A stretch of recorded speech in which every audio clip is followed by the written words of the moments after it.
You're standing in line at the store. Your card is out. You already know you don't need this. But your hand doesn't care. It taps the card anyway. 2 seconds later, something warm hits your chest. A little rush.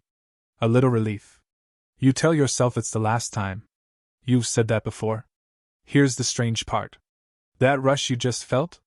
It wasn't about the item. It happened before you even paid. Your brain wasn't rewarding you for buying something. It was rewarding you for wanting to. And once you understand that one detail, almost every purchase you've ever regretted starts to make sense. Because your brain isn't broken. It's just running code that's thousands of years old, in a world built to exploit it. Here's what nobody tells you about spending money. You think it's about self-control, willpower, discipline. It's not. Your brain doesn't process a buy now button the same way it processes a bill. It processes it the same way it processes finding food when you're starving. That system inside you is ancient. It kept your ancestors alive. It made them chase berries, chase shelter, chase anything that looked like survival. Now that same system is aimed at a checkout page. And the people who design that checkout page, they know exactly how it works. Better than you do. This isn't a story about weak willpower. It's a story about a very old brain, living in a very new trap. Let's start with the chemical everyone blames. Dopamine. Most people think dopamine is the feel-good chemical. That's only half true. Dopamine isn't mainly about pleasure. It's about anticipation. The wanting, not the having. Scientists tested this on animals decades ago. They found dopamine spikes right before a reward arrives. Not after. Once the reward actually shows up, the spike often drops. Now think about online shopping. The scroll. The add to cart. The little bounce of the button. That entire process is one long dopamine spike. A slow build of wanting. The actual box arriving at your door 2 days later? That's the boring part. Your brain already got its hit before it even shipped. Here's where it gets stranger. Dopamine doesn't just respond to rewards. It responds even harder to uncertain rewards. This is why slot machines are so addictive. Not because you win a lot. Because you don't know when you'll win. Your brain treats maybe like a drug. Now look at how modern shopping is built. Flash sales. Only 2 left. Mystery boxes. Surprise discounts that appear at checkout. None of that is random. Every bit of it is engineered uncertainty. A guaranteed 20% off feels nice. Maybe you'll get a surprise deal. Feels irresistible.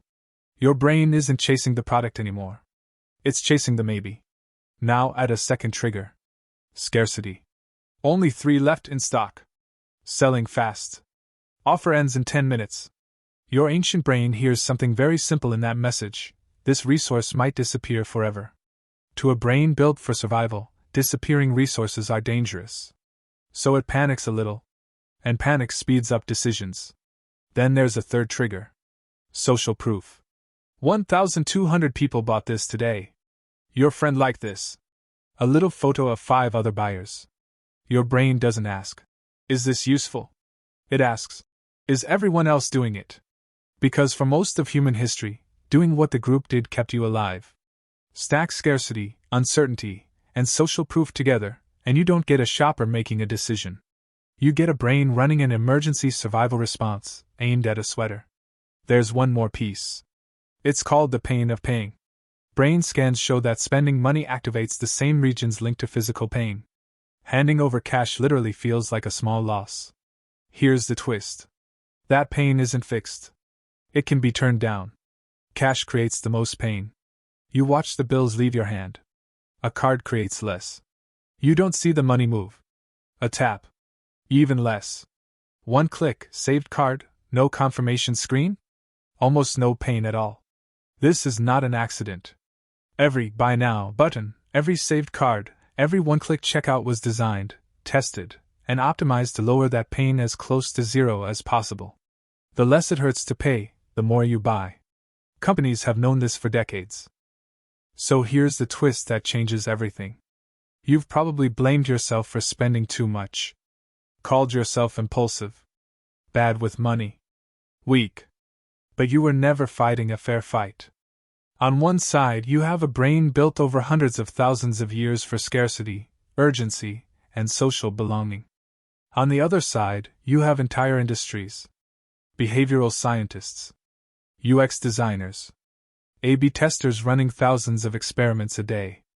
Their full-time job is finding the exact button color, the exact word, the exact countdown timer that makes your ancient brain say yes. You're not undisciplined. You're outnumbered. And once you see the trap for what it is, it stops working on you the same way. Here's the part that really surprises people. The goal was never to make you want the product. The goal was to make you want the feeling of buying it. That's why the item often loses its shine so fast. The excitement was never really about the object. It was about the chase. Notice how a new purchase feels incredible for a day or two, then quietly fades into your closet, your drawer, your junk shelf. That fading isn't you losing interest. That's the dopamine spike doing exactly what it was built to do. Rise, then drop. The reward was never in the owning. It was in the wanting. Once the wanting ends, so does the feeling. And your brain just quietly starts looking for the next thing to want. Now think about your actual day. The notification that pops up. Price drop on an item in your cart. The app that remembers your card, so paying takes one tap and zero thought. The countdown timer on a sale that resets the moment you close the tab and come back. None of this is random. None of this is lazy design. Every single element was tested against real human brains, including yours, to find the version that gets the most yes. You open your phone at night tired, a little bored, a little restless. That's not a coincidence either. That's often the exact state your resistance is lowest. The system isn't waiting for you to decide to shop. It's built to catch you in the moment you're least likely to say no. So next time you feel that pull, that itch to buy something you don't need, pause for 1 second. Ask yourself something simple. Am I wanting this item? Or am I wanting the feeling of wanting it? That one question breaks the spell more than any budgeting app ever could. Because you're not weak for feeling the pull. Every human brain on earth feels it.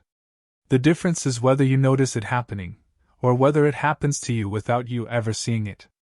Awareness doesn't erase the wiring, but it slows it down just enough to let you choose. And that pause, that half second of noticing, is the closest thing there is to a real defense against a trillion-dollar industry built entirely around your dopamine. Here's the strangest part of all. The same brain chemical that made your ancestors chase food to survive is the one making you chase sales notifications today. Nothing about your brain changed. Everything around it did. You were never given a fair warning.